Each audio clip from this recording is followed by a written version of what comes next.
Sir, इनके bulldozer के चलते मैडम भारत के लोग सवाल पूछना भूल गए और भारत की जनता आजकल इतनी भूखी है कि खाने को धोखा भी खा लेती है।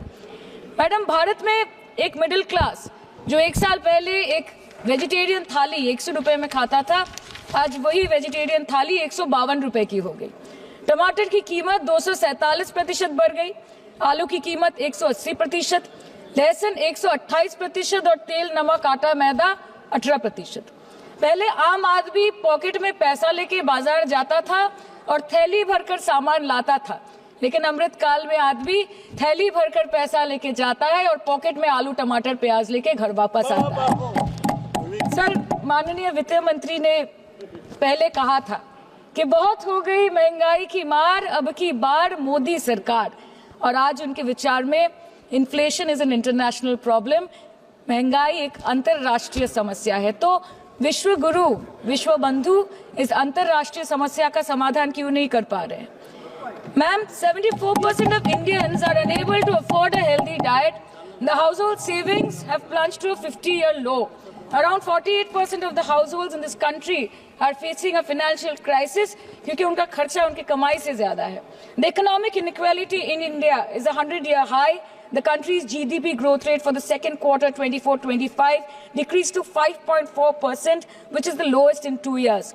The government's total debt has reached a staggering 176 lakh crore, and the total debt is expected to soar up to 185 lakh crore by the end of the financial year. आज आपके उधार की वजह से हर हिंदुस्तानी पर 1.25 लाख का बोझ चढ़ गया और आप उनकी मजबूरी को अपनी ताकत समझते हैं। बंगाल में ऑल इंडिया तृणमूल कांग्रेस की प्रदेश युवा अध्यक्ष होने के नाते मुझे हर दिन कई नौजवानों से बात करनी पड़ती है। वो मुझे ये पूछते हैं कि मोदी जी ने हर साल 2 करोड़ नौकरी का वादा किया था, अर्थात 10 साल में 20 करोड़ नौकरी। उन नौकरियों का क्या हुआ, उन वादे का क्या हुआ? मैं बस उन्हें यही कह पाती हूँ कि पत्ते तो झड़ते हैं, उठाता है कोई कोई, वादे तो सभी करते हैं, निभाता है कोई कोई। Ma'am, as per the latest report by CMIE, the unemployment rate has risen to 9.2% in June 2024 as compared to 4.9% in 2013-2014. Female unemployment rate is much higher at 18.5% in June 2024 as compared to 7.7% in 2013-14. Around 37% of working women are unpaid. In rural areas, this figure is at a horrific 43%. प्रधानमंत्री जी बोलते हैं सबका साथ, सबका विकास, सबका विश्वास। अगर ऐसा ही है तो भारत के लोग आज देश छोड़ के क्यों जा रहे हैं? 2018 से लेके 2023 के बीच 6,70,000 भारतीय ने अपनी नागरिकता त्याग दी। सिर्फ 2022 में ये संख्या करीबन 2,25,000 की थी। In 2022 alone, 7,500 high net worth individuals with a net worth of more than 8.3 crore or more left India. नवंबर 2022 से सितंबर 2023 सिर्फ 10 महीने में 96,917 Indians were arrested attempting to cross the United States illegally.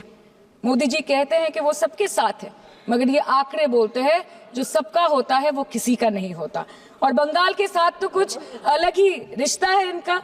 The relationship is that of quid pro quo. ठुकरा के मेरा प्यार मेरा इंतकाम देखेगी, मतलब वोट है तो नोट है और वोट नहीं तो नोट नहीं।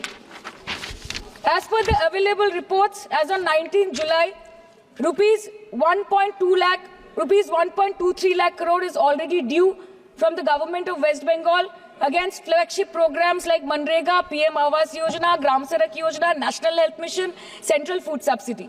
Further, 40,806 crore is projected dues against these schemes, bringing the total amount to a staggering 1.71 lakh crore.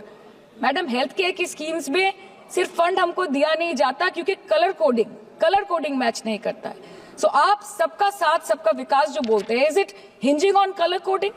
आपको रंग पसंद नहीं तो आप बंगाल के लोगों को पैसा नहीं दोगे और फिर आप आके बोलते हो कि हम बंगाल में जीत क्यों नहीं पाते? Ma'am, this is the reason, this stepmotherly attitude, जिसके लिए बंगाल के लोग हर बार इनको बड़े बड़े रसगुल्ला खिलाकर वापस दिल्ली भेज देते हैं। Even after making several attempts to crush our aspirations and our economy, Bengal government stands tall and true towards the commitment towards its people. Bengal में सिर्फ दीदी है तो मुमकिन है। The West Bengal government started transferring money to the bank accounts of 21 lakh people who worked for 100-day scheme without receiving any payments from the central government for Manrega. Even before Ayushman Bharat, in Bengal, Shastra Shati, a cashless scheme was launched, providing treatment cost up to 5 lakh for per person belonging to any strata of the society. आज कलकत्ता के किसी आलिशान private hospital में जहां पे एक अमीर आदमी की चिकित्सा होती है, वही बगल वाले बेड में एक गरीब मजदूर, एक गरीब किसान की भी ट्रीटमेंट होती है। यही है ममता बनर्जी का विकास। और आपके अमृत काल में the cost of medical treatment has been doubled in the last 5 years। आप फार्मास्यूटिकल्स के सर आरजीकर पे बात ना बोले, आपकी सीबीआई पे अभी तक कुछ बोल नहीं पाए।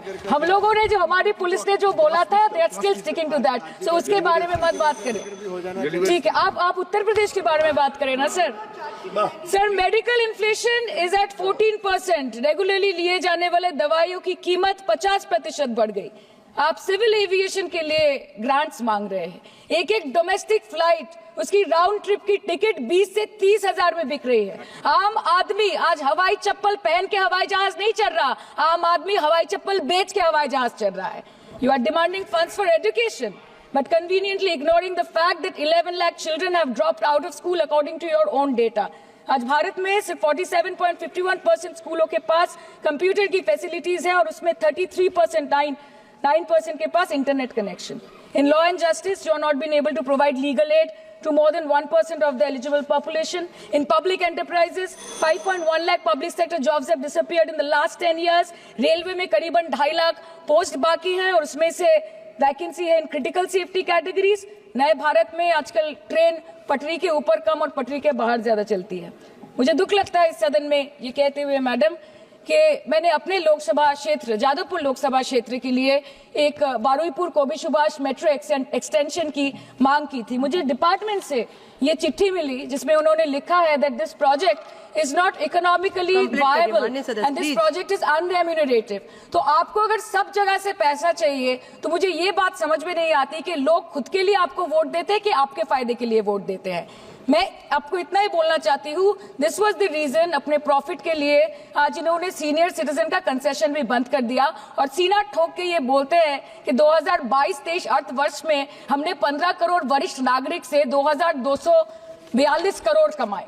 धन्यवाद माननीय सदस्य। मैं 2 बात और बोल के खत्म कर दूंगी कि लोकसभा पे खर्च करके क्या फायदा मैडम, जब यहाँ पे विपक्ष को बोलने का अधिकार ही ना हो।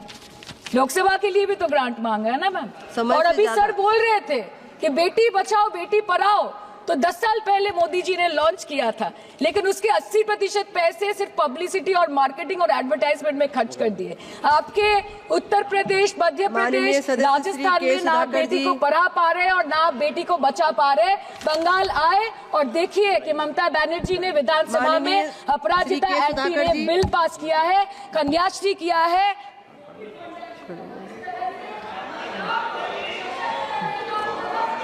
Thank you, madam.